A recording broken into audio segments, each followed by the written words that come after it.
समर्थकों की भारी संख्या के साथ भाजपा के वरिष्ठ नेता और केंद्रीय कैबिनेट मंत्री भूपेंद्र यादव पार्टी की तरफ से जन आशीर्वाद यात्रा निकाल रहे हैं, जो कि जयपुर से अजमेर के रूट पर है। भूपेंद्र जी, जिस तरह से ये यात्रा निकल रही है और जिस प्रकार का आपके लिए समर्थकों का सपोर्ट देखा जा रहा है, क्या माना जाए कि 2023 की जो लड़ाई है चुनावी अगली, वो भी इसी तरह से आपके नेतृत्व में लड़ी जा सकती है? सबसे बड़ी बात है, ये जो पूरा आपको इतनी यात्रा में जो स्वागत दिख रहा है, ये पार्टी का स्वागत है। हमारे प्रधानमंत्री माननीय नरेंद्र मोदी जी की जो जन कल्याणकारी नीतियां हैं, उनका स्वागत है। और सबसे बड़ी बात है, देश का जनमानस प्रधानमंत्री जी की गरीब कल्याणकारी नीतियों को पूरी तरीके से, जो दो विषय हमारी सरकार के समय में हुए हैं, टारगेटेड डिलीवरी और लास्ट माइल डिलीवरी, लोगों को लगने लगा है कि दिल्ली की बैठी हुई सरकार का सुशासन अंतिम व्यक्ति तक पहुंच रहा है। ये उसका स्वागत हो रहा है। भूपेंद्र जी, कांग्रेस दूसरी तरफ कह रही है कि इसकी जगह धिक्कार यात्रा निकालेगी। वो उसका कहना है कि एक तरफ पेट्रोल डीजल का दाम इतना बढ़ा हुआ है, लोगों में हाहाकार महंगाई को लेकर मचा हुआ है, तो किस बार की जन आशीर्वाद यात्रा निकाल रही है? जिन्होंने बेशर्मी के साथ देश की संसद को चलने ही नहीं दिया, जिन्होंने स्पीकर की टेबल पर खड़ा होकर लोकतंत्र का तांडव का नाच किया, जिन्होंने संसद के अंदर पुस्तिकाओं को उठाकर स्पीकर की तरफ फेंके, उनको खुद के लिए धिक्कार यात्रा निकालनी चाहिए। उनको आत्मग्लानि के भाव के साथ अपने बारे में विचार करना चाहिए। भूपेंद्र जी, ये तो कांग्रेस की बात रही, पर यह सवाल बड़ा है क्योंकि लोगों के मन में ये है कि भाजपा जब विपक्ष में थी तो 60 रुपए प्रति लीटर के पेट्रोल पर आंदोलन कर रही थी। इस समय 100 रुपए के पार हो चुका है पेट्रोल, तो अब क्या कहना है?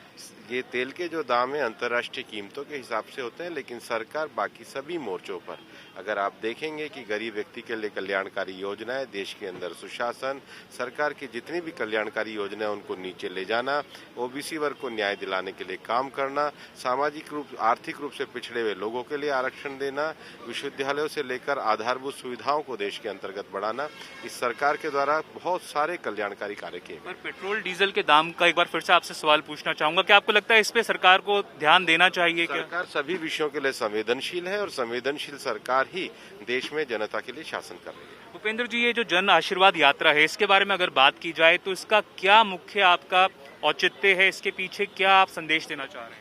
पहला विषय कि जिस प्रकार से विपक्ष ने प्रधानमंत्री जी के मंत्रियों का परिचय नहीं होने दिया, संसद को बंधक बना के रखा। आखिर संसद इस देश के लोकतंत्र का प्रतिनिधित्व करती है। संसद वो मंदिर है जिसके लिए लोग लोकतंत्र का उत्सव मनाते हुए चुनाव करते हैं।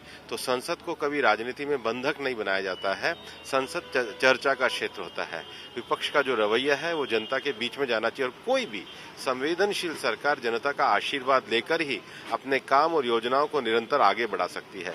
भारतीय जनता पार्टी ने सेवा ही संकल्प का नारा लिया है और राजनीति में सुशासन को अपना प्रमुख आधार बनाया है। तो सुशासन के लिए जनता के पास जाना, पार्टी की नीतियों का प्रचार करना, उसके बीच में संवाद का काम करना, जनता के मूल विषयों से सरकार को जोड़ना, सरकार की नीतियों का लाभ जनता को परिचित कराना, ये सब काम लोकतंत्र में किसी भी राजनीतिक दल के लिए होते हैं और इन सब विषयों को लेते हुए ये जन आशीर्वाद यात्रा की जाएगी। पर भूपेंद्र जी, कांग्रेस और अन्य विपक्षी दलों का बार बार ये कहना था कि पेगासस जासूसी कांड इतना बड़ा है और जो सत्ताधारी पक्ष है, यानी कि जो नरेंद्र मोदी की सरकार है केंद्र में, वो इसके बारे में चर्चा तक करने को तैयार नहीं है, जिसकी वजह से हमें इस तरह से करना पड़ रहा है। भारत के इतिहास में इससे बड़ा कोई झूठ नहीं हो सकता।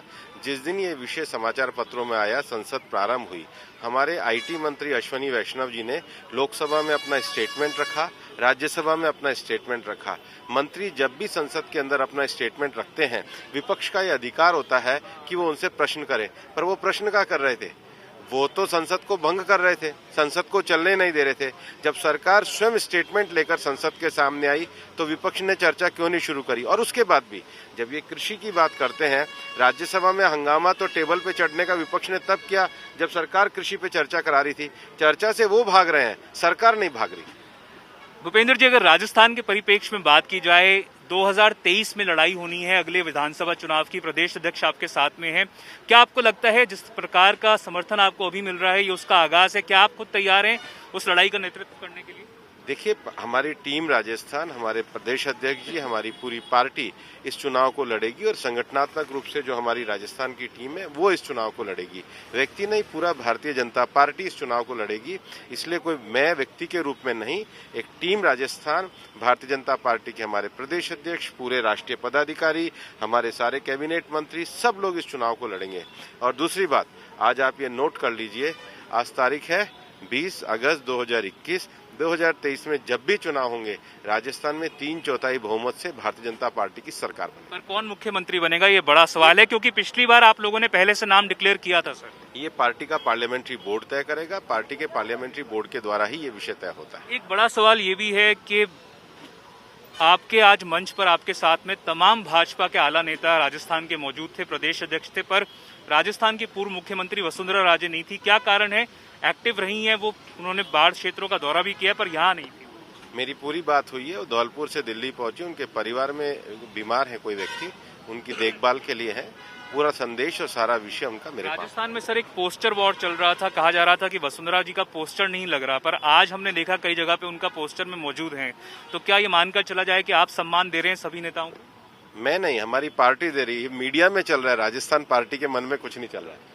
तो ये थे राजस्थान में भूपेंद्र यादव केंद्रीय कैबिनेट मंत्री, ये कहते हुए सम्मान तमाम नेताओं का है। और जिस तरह से यहाँ पर चुनावी विधानसभा चुनाव से पहले भाजपा ने जन आशीर्वाद यात्रा का यहाँ से अजमेर तक के लिए शुरुआत कर दी है, साफ तौर पर इसके चुनावी संदेश भी साफ तौर पर निकाले जा सकते हैं। कैमरा पर्सन निखिल शर्मा के साथ मैं देवंकुर वधावन, जयपुर।